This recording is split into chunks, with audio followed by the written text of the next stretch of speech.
Bo knows this, Bo knows that, Bo knows he's the starter at Auburn. Gus Malzahn named true freshman Bo Nix the starter down in the Plains. Remember his father, Patrick Nix, also a QB at Auburn in the early 90s. The first true freshman to start the season opener for the Tigers since 1946. Here's Gus Malzahn in his fancy hat talking about that competition. It was a very good competition, and like I said before, I think the biggest thing, when I look back at the whole thing, is we've got two quarterbacks we feel like we can win with. It was a very good competition, but at the end of the day, Bo Nix won the starting quarterback job.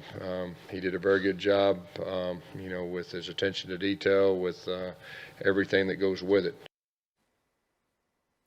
Joey, tell me you're going to wear one of those Gus Malzahn hats next time you play golf. It right? might You not need have that Auburn look. on it, but I might. Come on, with the towel tucked in the back with seat? the towel on the back, yeah. You'll be ready to go? Yeah. What do you think? All joking aside, Bo Nix being named the starter, true freshman. Yeah, he was more consistent in camp. And you're talking young quarterbacks, consistency is what you're looking for, because you can build on that.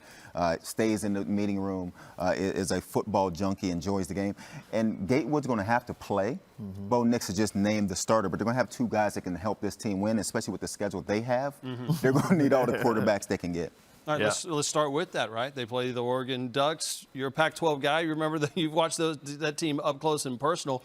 What are they in store for? Well, I mean, this team has got a chip on their shoulder because the Pac-12 Conference has a chip on their shoulder, period. They don't get any respect, but because they haven't garnered it either, because they haven't beat anybody. Last year, Washington was in the same position here. Now it's Oregon with the same opportunity, and they're going to have to put together a pretty solid defense to go against this young freshman quarterback. And they got a new defensive coordinator in Andy Avalos, who filled in for Jim Leavitt now, and he's going to bring a different mentality.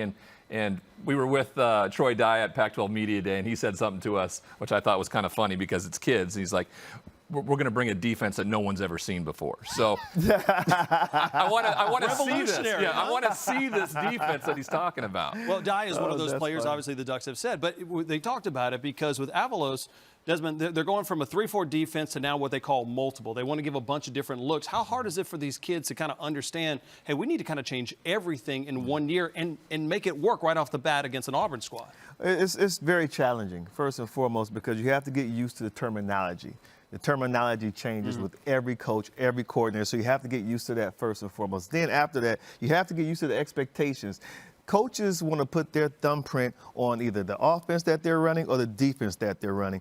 And you have to know what the expectations are for you as a safety, as the Mike linebacker, as a wide field cornerback, or whatever position you play. So it's going to take a while for those guys to get used to the terminology, the expectations, because when you have all that in your head, you can't just go out there and play. You want to go out there and react, especially as a defender, because you have to react. And now you're starting to, am I lined up right? What's this call? What's this check? And then you're not out there being an athlete and just out there playing football. So it's going to take a while. And Jim Leavitt was always talking about it, or also talking about it. The former defensive coordinator said the offense didn't do them any favors as well, too. They were 11th in the Pac-12 in time of possession, saying they need to stretch out these possessions. Yeah. That might not be feasible a lot against an Auburn team that likes to go fast, Joey. Yeah, and if you're Oregon, you really need this win. You need this win because of what you mentioned. The Pac-12 has been down.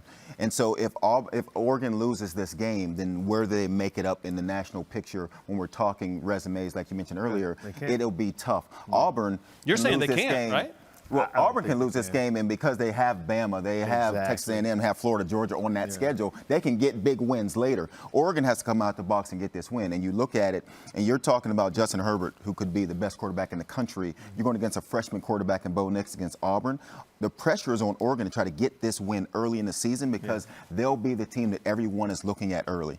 Pressure's on every Pac-12 team to win against these non-conference opponents, because the argument stops at the door right there. I try to talk to everybody about how competitive the conference is, but they do not win against the non-conference, and they do not win the bowl games, right? They have huge games, I feel, whether you think they're big games or not. The biggest one, of course, is Oregon-Auburn, but they have Cincinnati, UCLA. That's a big one because they can't beat somebody like that. Washington State goes down to Houston. Arizona got embarrassed by Houston a year ago. Those are big opportunities for the Pac-12 Conference to be special, and the first one is against Auburn for Oregon. A lot of people can argue, too, Utah may be the class of the Pac-12, and they don't have any of those big marquee games. Neither Oregon nor Auburn have transfer quarterbacks.